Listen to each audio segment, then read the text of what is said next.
Perfecto. Marina Dal Poyetto, ¿cómo estás? Buenas tardes. ¿Qué tal? ¿Cómo les va? Gracias por venir. No, gracias. ¿Qué lees en todo esto? A ver, lo que estás viendo es un...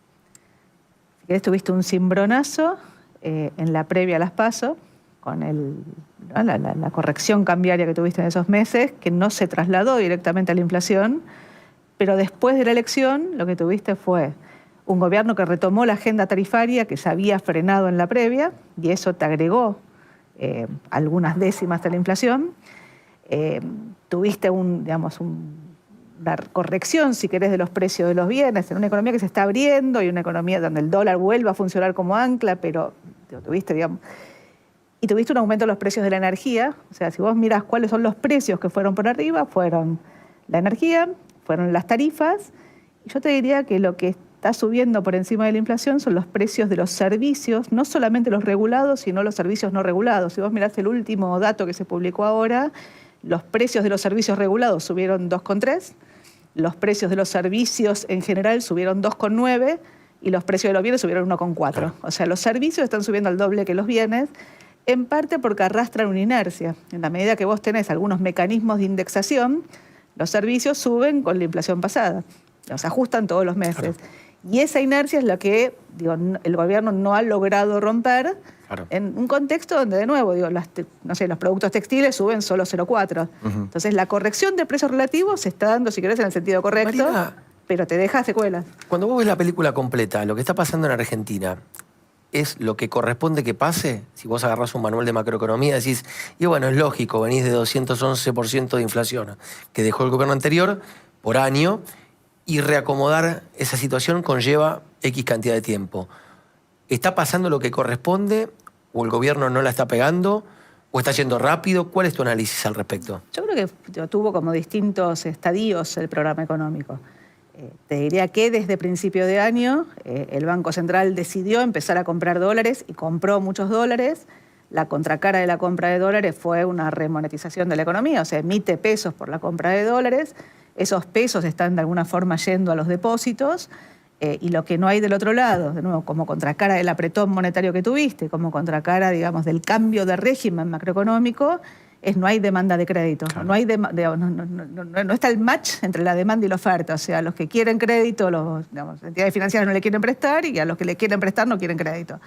Entonces, lo que tenés del otro lado es al Tesoro, si querés, retirando esos pesos de la economía con deuda, fijándote una tasa de interés pasiva, la que remunera los depósitos, que es negativa, o sea, está en la zona del 20%, incluso abajo, y todavía una tasa del crédito que es muy alta. Entonces, si vos me decís, ¿qué es lo que está pasando? La economía no termina de traccionar, la dinámica de precios todavía se sostiene alta, o sea, es difícil pasar de un esquema de alta inflación a un esquema de baja inflación. Generalmente los programas de estabilización tardan varios años, o sea, es muy fácil bajar del 200 al 30, es más difícil bajar del 30 al dígito.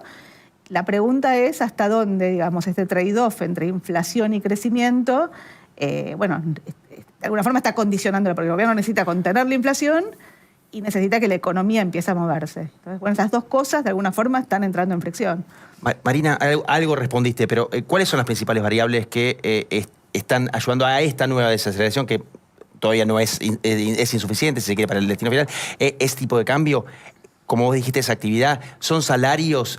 ¿Cuáles son las anclas que lograron, bajar del 3,4 de marzo, digamos? Una es el tipo de cambio. El tipo de cambio estaba prácticamente en los mismos niveles que en la elección, sí, aunque en junio se movió 5%. Sí. Y la inflación fue por debajo. O sea, de alguna forma de vuelta se desacopla. La segunda hubo una intervención, si querés, no de la política, pero sí de YPF, en fijar el precio doméstico de los combustibles frente a la escalada de la guerra. Si vos mirás lo que pasó en Estados Unidos, lo que pasó en Chile, los precios subieron 70%, en Chile 60%, y en Argentina las naftas subieron 25%. Ahora, cuando el precio del petróleo cae, en Estados Unidos caen, lo viste en el dato de inflación, y en Argentina los precios no caen. Entonces, lo que digo es, hay, si querés, cierto manejo donde el gobierno intenta recomponer los precios, porque tiene que subir las tarifas para poder contener la dinámica fiscal, o sea, controlar la dinámica de los subsidios. Lo que pasa es que cuando sube las tarifas por encima, te pega la inflación.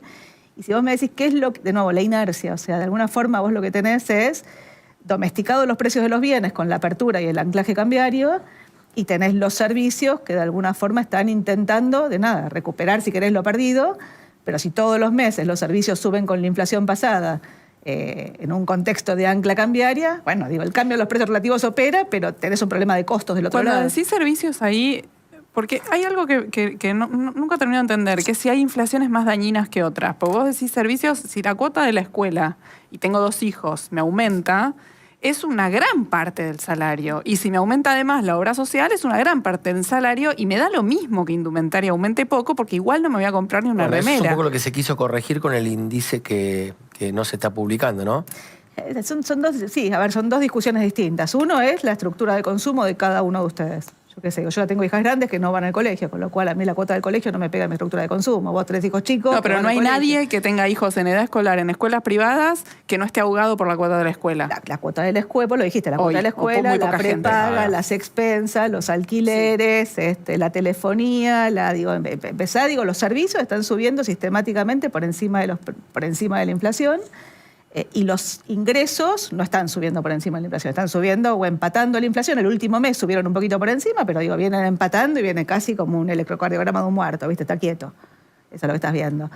Entonces lo que digo es, para aquel que tiene una canasta de servicios, sobre todo buena parte de la clase media, digamos, que se escapó de los bienes públicos y se pasó a servicios privados, bueno, estás teniendo un problema, digamos, de restricción. Yo te digo, hay algunas cosas. Una son las tarifas, otras son estos servicios que mencionas vos, y la tercera que está de alguna forma afectando los presupuestos es el tema de las cuotas después del ciclo de crédito que tuviste en 2024. Y alimentos también. Alimentos está yendo, te diría, bastante en línea con la inflación. De nuevo, depende de la estructura de consumo que vos tengas. No, pero si va en línea con la inflación y mi sueldo no, y tengo todos esos servicios... Los sueldos están relativamente, de nuevo, depende de quién, hay algunos, pero en promedio los sueldos estuvieron yendo casi, lo que ves es el salario real y esto. El salario real no subió. Entonces lo que digo el salario disponible por ahí le saca servicios. Por eso digo, hay una discusión sobre qué es lo que pasa con la inflación de cada uno. Claro. Cuando te dicen, me estás jodiendo, digamos, el número de inflación no es porque la verdad es que la canasta del INDEC es una canasta de la estructura de un consumidor promedio hecha en base de una encuesta de gastos de los hogares y donde todos los meses vos lo que me dices es determinás 2 precios y los multiplicás por la ponderación. El cambio que vos decís de no haber actualizado los ponderadores, para mí hubo una decisión de política que finalmente no tuvo demasiado costo, pero una decisión de política de frenar el calendario de un índice que la verdad que fue poco prolija. Claro. Desde el punto de vista de la diferencia en la estadística, digamos, de tomar una base a la otra, el último mes hay 0,1, en vez de darte 1,9 te hubiera dado 2, o sea, prácticamente, y en el acumulado tampoco es demasiado significativo. Y hay un tema es cierto que en 2017, cuando se hizo la encuesta de gastos, la estructura de servicios, el peso de los servicios será mucho más alto, pero también es cierto que el cambio en los precios relativos, o sea, cuando las tarifas las congeló el gobierno anterior, si hubieran tomado la estructura de gastos de 2017 en 2023 o en 2024, hubieras amplificado la inflación de más. O sea, hay una discusión metodológica. Yo lo que te apuntaba era esto. Si vos agarrás un país que tuvo el problema que tuvo la Argentina, de mucha inflación, ¿cuánto tiempo le llevó a un país X salir de esa situación, digamos? ¿Cuánto es lo que indican los manuales que te tiene que tomar más o menos salir de un quilombo como ese? Bajar de una inflación muy alta, una inflación en la zona del 30%, generalmente es muy rápido. El ancla cambiaria de alguna forma termina operando, Sí. El freno, digamos, la amortización, o sea, el cambio en el régimen macroeconómico. La inercia es lo más difícil de romper. Entonces vos lo que tenés son programas de estabilización como el Plan Austral o la convertibilidad, que lo que tuvieron fueron mecanismos de desindexación, de la tablita del desagio o la prohibición de indexar en la convertibilidad. O tenés programas como el programa chileno o el Plan Real en Brasil, que tuvieron mecanismos de indexación. De hecho, en Chile todavía la unidad de fomento, que es el mecanismo de indexación, sigue operando para todos los contratos. El UVA de ellos, digamos. Las UVA de ellos, Sí. que son las unidades de fomento. Vos le preguntás a un chileno cuánto vale tu casa y te dice 4 millones de unidades de fomento. Y vos le decís, ¿cuánto es eso? No saben. ¿Sí? Ahora, en Brasil lo que se hizo, se indexó a una variable que era como una inflación, era la unidad de valor real, y esa unidad de valor real, en la medida que ellos lograron que todos los precios empiecen a correr, o sea, dejaste de tener cambio de precios relativos, todos los precios empezaron a correr a un ritmo cada vez más lento, pero todos al mismo ritmo, en algún momento dijeron, la unidad de valor real desaparece y la convertimos en la moneda. Entonces ahí crearon el real. Entonces lo que crearon son mecanismos, de nuevo, de desindexación o de indexación paralela. ¿Por qué no se hace eso acá? En parte porque la decisión no fue corregir los precios relativos antes de que arranque la estabilización, sino que la corrección de precios relativos se dio durante la indexación. Y de hecho algunas decisiones que se tomaron, sobre todo al principio, dijeron desregulamos todos los precios. Entonces acordate lo que fue el tema de las prepagas al principio. Digo. Sí. Después hubo ciertas intervenciones y hubo mecanismos de tratar de control, pero lo que tenés es, la indexación de alguna forma sigue existiendo, y digo, no hay, o sea, hay criterios, si querés, de política. Insisto, es porque vos todavía tenías que corregir precios relativos. Ahora, para corregir precios relativos que van en la dirección correcta, o sea, los servicios fueron por arriba de los bienes eran carísimos en Argentina, los servicios eran muy baratos, o sea, se te fue vos usaste un precio como ancla, que es el dólar. Entonces, lo que tenés en Argentina es inflación en dólares, tanto de servicios como de bienes. Marina, ¿qué parte de estas decisiones que causaron inflación en dólares, que causaron esta inercia y demás, qué parte de estas decisiones o de esta política de estabilización está explicando lo que estamos viviendo en términos de actividad, en términos de empleo, en términos de lo duro que está? Estamos viendo números, yo tengo por ejemplo hoy un informe de la cantidad de despidos que hacen las empresas, cómo reduce personal y demás. ¿Eso tiene que ver más con un cambio estructural de la forma de producción o esto está relacionado con lo duro que está llegar a fin de mes, lo duro que está conseguir un trabajo? Yo lo que diría es, vos venías de un régimen que era muy perverso. Sí. O sea, vos venías de un régimen donde, digo, el incentivo era tenías alta inflación, tenías brecha cambiaria muy alta, tenías tasa de interés negativa. Entonces yo siempre digo lo mismo, el objetivo de cualquier empresa era, tomo pesos baratos en el sistema financiero, prestados, compro dólares baratos al Banco Central y si puedo vender en el mercado de precios descuidados, la rentabilidad era exorbitante y la transferencia de ingresos que generaba ese modelo era absurda. Ahora, te pasaste para el otro lado. Entonces, lo que digo es, vos tenías que hacer un cambio en el esquema de funcionamiento de la economía y el programa de estabilización per se, digamos, tenía un costo, si querés, de transición. Ahora, el problema que vos tenés es los programas de estabilización, en el momento en que, de nuevo, el Banco Central se empieza a recapitalizar y se recapitaliza comprando dólares, la contracara de la compra de dólares es la expansión de pesos. Los pesos, insisto, crean depósitos en el sistema financiero. Entonces, los programas que funcionan, de alguna forma, esos depósitos que se crean en el sistema financiero, de alguna forma se canalizan al crédito, claro, y el crédito canaliza el crecimiento de la economía. Entonces, lo que tenés es una remonetización virtuosa de la economía. ¿Sabés lo que...? Y esto es lo que acá se trabó. Te escuchaba recién y me acordaba, y siempre lo recomiendo porque para mí es un librazo, el diario de una temporada en el quinto piso del doctor Juan Carlos Torre, que su experiencia como sociólogo, aparte, no es que es economista, como asesor del ministro Juan Carlos Urril en la presidencia de Alfonsín, que él cuenta todo el tiempo en ese libro cómo cada vez que el ministro quería estabilizar la economía, iban a casa de gobierno o iban a la Quinta de Olivos y Alfonsín le contaba a Urril que había una objeción de algún sector. O la CGT, o el Fondo Monetario, o los militares. Alguien siempre rompía las pelotas. Yo no soy pro Milei, y esto está claro todos los días, soy muy crítico de este gobierno, pero veo algo diferente de lo que cuenta Torre en ese libro maravilloso, que es la capacidad que tiene de sostener, ¿viste?, bancarse en el ring contra todas estas cosas que habitualmente recibió Alfonsín, recibió Menem, recibió De la Rúa, recibió Duhalde, recibió Kirchner, recibió Cristina, recibió Macri y recibió Alberto. Y siempre por H o por B claudicaban porque es muy difícil lidiar contra ese poder real, que es poder no político muchas veces, no público. ¿Qué ves en ese aspecto? Bueno, a ver, digo, Milei tiene unas convicciones, si querés, muy claras en términos de la consolidación fiscal, la consistencia fiscal, y tiene convicciones muy claras en términos del rol del Estado, extraordinariamente claras. Ahora, el punto es cómo lográs que este proceso de estabilización se te termine transformando en un proceso de crecimiento. En la lógica del gobierno, ahí, si querés, algunas medidas. Una es el RIGI y las inversiones que va a generar el RIGI y el salto en las exportaciones que te va a terminar generando el RIGI, digamos, como promesas de un cambio estructural que va a ocurrir, y ese cambio estructural en algún momento va a terminar derramando al resto de los sectores y Argentina va a ser Alemania en 10 años. Esa es la lectura oficial.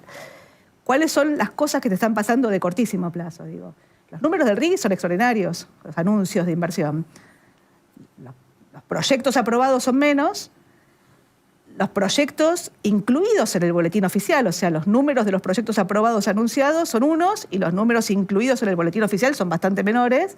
Ahora, el compromiso de inversión en los próximos 2 años son 6.000 millones de dólares contra un anuncio de casi 140.000 millones de dólares. Entonces digo, toda la inversión en Argentina son 120.000 millones de dólares. Y lo que se invirtió hasta ahora en el RIGI son 1.800. Estás hablando de 1,5%. Entonces digo, por ahora hay promesas, pero todavía no lo estás viendo. Entonces lo que estás viendo sí es un crecimiento en las exportaciones, que no te alcanza para traccionar el nivel de actividad. O sea, la economía está en zigzag. Un mes sube, un mes baja, un mes sube, un mes baja, pero no tenés un crecimiento definido. Tenés sectores que están creciendo muy fuerte y tenés sectores que están de alguna forma relegados, de un cambio en la estructura. La inversión no está traccionando y el consumo no está traccionando. Entonces, insisto, el driver, o sea, lo que tenía que ser el canal de conexión que tenía que ver con el crédito, de alguna forma está trabado por el proceso de crecimiento del crédito que tuviste en 2024, el apretón monetario y el salto en la mora. Hoy tenés un problema de mora que mi lectura está generado detrás de un problema de insuficiencia de ingresos del lado de los hogares, un poco lo que describías vos recién, y un problema de falta de rentabilidad en aquellos sectores que no son RIGI y que no son la informalidad. Porque siguen jugando con las mismas reglas del juego. O sea, vos le bajás los impuestos a lo nuevo y le mantenés los impuestos a lo viejo. Entonces, ¿qué tenés detrás de todo esto? Tenés una economía, insisto, que está de alguna forma creciendo poco. Tenés un aumento en la deuda de pesos del Tesoro, medida en dólares, porque el Tesoro es el que tiene que fijarte la tasa de interés, porque si no los bancos no tienen a dónde aplicar y si no compran bonos. Y lo último es, la recaudación está mes a mes cayendo, sí, y te está obligando a una contracción del Estado, nación y provincia, es un ajuste fiscal que te lo torna todavía más contractivo. Mira, hablando de mora, habló hoy el vocero presidencial, que es economista aparte de este tema, y me gustaría escucharte a vos después. A ver. Esta Argentina que recupera el crédito inicia un proceso de reaprendizaje, de información, de antecedentes crediticios, al que nos tenemos que adaptar. Digamos, tanto el banco como las personas. Primero el banco, de ver a quién le otorga el crédito. En este momento los bancos, a todas esas personas que entraron en morosidad, las están tratando de refinanciar con tasas bajas, con plazos largos para recuperar el capital que invirtieron. Pero por otro lado también para las personas, de saber hasta dónde pueden tomar crédito. Uno agarra la tarjeta, la lleva al límite, al otro mes se encuentra muy apretado. Bueno, tenemos nosotros mismos, los individuos, que antes no podíamos acceder a préstamos personales, a préstamos hipotecarios, a préstamos prendarios y demás. Ahora tenemos que volver a aprender cuál es el límite que nuestros ingresos nos permite acceder a un crédito, hasta qué cuota puedo pagar y demás. A veces la gente misma se expone a riesgos de impago simplemente por no saber manejar sus propios ingresos y obligaciones. ¿Qué te parece esto que dice?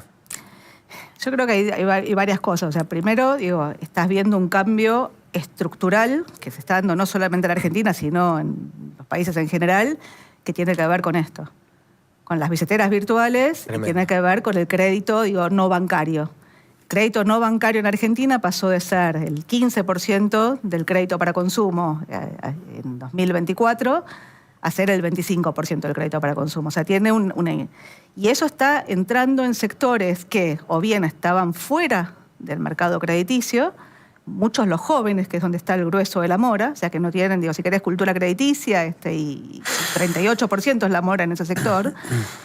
Y el otro es aquel que se quedó, de nuevo, digamos, apretado desde el punto de vista de los ingresos, que tiene trabajo formal o perdió el trabajo formal, pero que tiene una cuenta bancaria y empezó, si querés, a usar mecanismos alternativos de crédito, digamos, otra tarjeta, digamos, crédito no bancario. A tarjetear porque y a no cubrir llega. con uno, digamos, y cuando vos mirás eso en un contexto donde el crédito se duplica en puntos del producto, o sea, pasa de 5 a 12, pero digo, pero sube muy rápido. Y donde vos cambiaste de régimen inflacionario, te pasaste de un régimen donde la inflación te licuaba la cuota a un régimen donde la tasa de inflación, digo, es más normal, si querés, la cuota no se licúa, entonces el crédito sube, pero digo, el crédito sube y la deuda se queda desde el punto de vista de la persona. Entonces vos lo que estás viendo es las tasas quedaron muy altas, tasas activas quedaron nominalmente muy altas contra la baja en la inflación, con lo cual la tasa real se te duplica prácticamente. El plazo de los créditos, en la medida que entra esta nueva gente, digamos, que tiene créditos más cortos, se te achica significativamente. Claro. Entonces, lo que vos estás viendo es, para un nivel de endeudamiento parecido al que vos tenías en 2018, una carga en la deuda que es prácticamente el doble. Entonces, la carga en la deuda de los hogares pasó, en un estudio que hicimos nosotros, sumando crédito bancario más no bancario, de algo así como el 15% de los ingresos al 30% del ingreso. ¿Pero vos crees Pero, que eso es por falta de educación financiera? O sea, en concreto, porque yo lo escucho a Reiner y a mí me parece un poco cínico que alguien que diga directamente que es por falta de educación cuando el crédito también es un acto de fe y un acto desesperado, las dos cosas a la vez, me parece. A ver, yo no sé, digo, hay un libro, digamos, de hace muchos años de Yunus, ¿no? Cuando hablaba, digamos, del microcrédito. El argumento de Yunus era que los sectores, si querés, de bajos recursos, los sectores que nunca habían tenido acceso al crédito, cuando tenían acceso al crédito eran buenos pagadores, fundamentalmente porque era lo que les permitía, si querés, sostener su capital de trabajo, lo que les permitía. Entonces, nunca perdían, o sea, evitaban perder el acceso al crédito. Pero de nuevo, digamos, él lo mencionaba en mecanismos de microcrédito, digamos, si querés, con algún grado de dirigismo, con tasas, si querés, más razonables. Entonces, lo que está viendo acá es, de golpe apareció, y apareció de los dos lados, o sea, apareció del lado de los tomadores de crédito y apareció del lado de los que entregaron crédito. Y sumá el telefonito, como dijiste vos, está lleno de personas que dan consejos sobre dónde poner la Sí, ni guita, hablar. sin ningún tipo de respaldo intelectual, diciéndote, vos querés salvarte, tenés que hacer tal cosa, tal otra. Yo no digo que la gente tiene la culpa, ¿sí? De hecho, el otro día lo charlamos con el presidente del Banco Provincia, que estuvo de visita acá, con Juan Cuatromo. Yo le rescataba justamente que el Banco Provincia tiene un programa de educación financiera para que los pibes y las pibas de las escuelas bonaerenses, que no tienen educación financiera como materia obligatoria, tengan al menos a una entidad financiera yendo barrio por barrio, tratando de lograr que, al menos cuando tomes el telefonito y resuelvas, si le das ok a eso que están pidiendo, lo tomes a conciencia. Ahora, y por supuesto para vos, Marina, ¿no? Pero pienso esto, ¿no hay algo igual de tramposo / engañoso en el gobierno en esto de poner tanto énfasis en la educación financiera en este punto? Por supuesto que vos recién lo citabas, vos también lo mencionaste, Marina, la educación financiera tiene una importancia para saber cómo endeudarte, cuándo pagar, en qué circunstancias, ¿no? Hay algunos conocimientos básicos que son importantes de tener, está claro, estamos de acuerdo, bien. Ahora, justo da la casualidad que los récords de endeudamiento y de mora se dan en un proceso de caída del salario, de aumento de la precarización, de aumento del desempleo y de suba de tasas. Entonces, todo bien con la educación financiera, pero el gobierno pone el foco ahí para que todos miremos para ahí, pero los otros 4 puntos son muy relevantes, ¿no? Por eso digo, Y completan vos decías algo de esto, digo, completando la película, digo, Sí, ¿no? sí, coincido. A ver, digo, tenés un tema, digamos, que sobre todo en economía con un elevado nivel de informalidad y creciente, la inclusión financiera de esos sectores se dio muy rápido de la mano de esto. Sí. ¿No? Digo, pero te pasó en Argentina, te pasó en Brasil, te Sí, pasó sí. en Perú, te pasa en todas las economías. Digo, en las economías, yo que sé, en Suiza probablemente tenga mucho menos injerencia, digo, si todos tienen cuenta bancaria. Ahora, dicho eso ocurre en Argentina en un contexto de cambio brutal de régimen. Claro. O sea, las cuotas se licuaban. O sea, cuando en Argentina te dicen no había crédito en el gobierno anterior. Es una verdad media. En realidad crédito había. O sea, el sector privado se la pasó tomando crédito. Había crédito a tasa negativa. Pasa que el crédito se licuaba. O sea, vos licuabas el ahorro, licuabas los depósitos, licuabas el crédito. Entonces el stock de crédito nunca subía, pero crédito había. De nuevo, básicamente lo que estaba era una transferencia de ingresos del depositante al que tomaba crédito. La lógica del uso de la tarjeta de crédito, o sea, vos ibas a comprar, entonces te decían 12 cuotas sin interés. Vos ponías la tarjeta, 12 cuotas sin interés, la última cuota te costaba nada. Entonces la lógica era, vos ibas tomando, digamos, ahora cuando de golpe, digo, tu ingreso, digo, viene por detrás de la inflación. De golpe la inflación, digo, converge, digamos, pasa de él, digo, 12% en noviembre del 23, 25% en diciembre, al 1,9%. Y de golpe la tasa de interés, que se quedó en niveles muy altos nominales, en parte, de nuevo, el argumento es como la mora es alta, yo cargo la mora a la tasa, pero como la tasa es alta, la mora es alta, entonces hay un juego, si querés, medio perverso.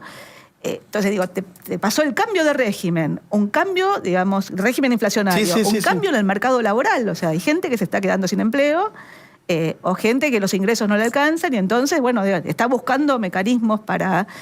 Y del otro lado, la verdad que lo que tuviste, sobre todo en el arranque del gobierno de Milei, fue un esquema donde los bancos, buscaron, de nuevo, este famoso, ¿te acordás? El crowding, o sea, el punto anchor. Yo lo que hago es, no refinancio todo lo que vence, voy liberando los pasivos remunerados y la contracara es el crédito. Entonces tuviste un ciclo de crédito muy largo. Ciclo de crédito, no muy largo, muy rápido. El ciclo de crédito, cuando el crédito sigue, o sea, cuando vos podés tomar un nuevo crédito, nunca tiene un problema de mora. Porque vos tomás un nuevo crédito para pagar el crédito viejo. Ahora, cuando de golpe el apretón monetario que vos tuviste en la elección, trataste de frenar el dólar subiendo la tasa y llevaste la tasa de interés a niveles ridículos, todo aquel que estaba dando fondeo, digamos, si querés, a 6 meses o a un año, contra, digamos, estaba dando crédito un año, contra fondeo muy corto, y cuando la tasa del fondeo corto se te disparó, todos trataron de ir al mismo tiempo a recuperar. Cuando todos tratan de recuperar, las moras se te disparó. Y es un poco lo que está pasando en todos los factores. Marina. Eso en Internet 3, Mati. Ok, perdón. Ahora seguimos charlando si querés en la pausa, pero nos estamos recontrapasados. Y tenemos ya en breve que viene Paulo y se nos va. Gracias por venir. No, gracias por la invitación. La verdad, un tema súper apasionante, el tema de la mora. Creo que es el tema, ¿no? El tema de la economía. Es uno de los temas, sí. Gracias por venir, Marina. Gracias por ver el video. Si les gustó, los invitamos a que se suscriban y nos dejen un like, que eso nos ayuda mucho a continuar y a seguir creciendo con este proyecto. En este canal buscamos ofrecer todas las posturas y visiones posibles dentro de la economía. Nuestro objetivo es traer economistas de distintas corrientes de pensamiento para que puedan exponer sus ideas sin interrupciones ni manipulaciones. Creemos que es fundamental escuchar diferentes voces y perspectivas, ya que la economía es una disciplina compleja que afecta a nuestras vidas de muchas maneras. Siempre que sea posible, evitamos entrevistar a economistas que participan activamente en política partidaria, no porque no tengan conocimientos valiosos, sino porque queremos que el enfoque sea estrictamente económico, sin inclinaciones ideológicas marcadas. Sabemos que muchas veces la política contamina el debate y aleja la discusión de los datos y los fundamentos económicos. Aquí no editamos las entrevistas ni las charlas, no sacamos de contexto, no ponemos palabras en boca del entrevistado y no buscamos dirigir el pensamiento de nadie. Nuestro compromiso es con la transparencia y con el respeto por las ideas de cada invitado. Lamentablemente hay muchos canales que hacen lo contrario, editando fragmentos de videos para que parezca que alguien dijo algo distinto a lo que realmente expresó. Nosotros no vamos a hacer eso. En los títulos de nuestros videos intentamos siempre utilizar frases textuales dichas por el entrevistado. A veces debemos ajustarlas debido al límite de 100 caracteres que impone la plataforma, pero jamás utilizamos titulares engañosos o fuera de contexto. No nos interesa generar clics a cualquier costo, buscamos ser lo más neutrales y objetivos posible, algo que cada vez se ve menos en los medios y en las redes. Sabemos que hay canales que recurren a prácticas cuestionables para captar audiencia. Usan títulos sensacionalistas y manipuladores como le llenó la cara de dedos, se paseó desnudo, lo domó, lo desburró o lo humilló en vivo.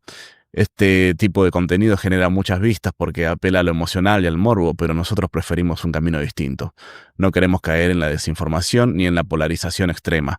Por eso les pedimos su apoyo. Si valoran este tipo de contenido, ayúdenos con un like y una suscripción o compartiendo el video. Cuanto más crezca este canal, menos dependeremos de caer en estrategias comerciales que no van con nuestra línea editorial. Aquí no les vamos a decir qué pensar, no venimos a adoctrinar ni a bajar línea. Nuestro trabajo es traerles información y análisis de primera mano para que ustedes puedan sacar sus propias conclusiones. Sabemos que eso es más difícil porque implica reflexionar, contrastar datos y no quedarse con frases fáciles. Pero creemos que es el mejor camino para formar ciudadanos informados y críticos. Nos parece fundamental escuchar a distintos economistas y conocer diversas opiniones. Seguramente habrá algunos con los que coincidan más y otros con los que no tanto. Eso es natural. Lo importante es que todos tengan un espacio para exponer sus ideas y que ustedes puedan evaluarlos con criterio propio. Si llegaron hasta acá, muchas gracias por su tiempo y su interés. Nos vemos en el próximo video de Panorama Económico Blue. Saludos.